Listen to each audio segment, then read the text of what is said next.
Hello everyone, welcome back to our new another mini blog. তো বন্ধুরা সবাইকে good morning. তো আজকে তেমন কিছু নিয়ে আসিনি। আজকে আমি সকালবেলা ব্রেকফাস্ট করছি। তোমরা সবাই তো ব্রেকফাস্টে এক একজন অনেক রকমের অনেক কিছু খেয়ে থাকো।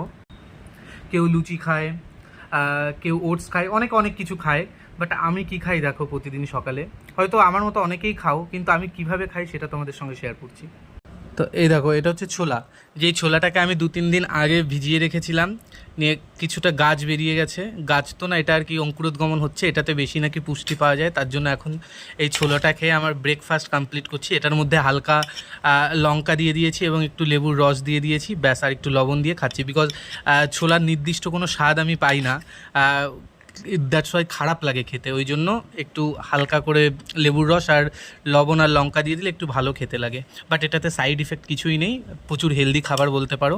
এরপরে আমি আবার দুপুর 1টা নাগাদ লাঞ্চ করব। তো চলো, এই ভিডিওটা এইটুকুই। চলো, টাটা।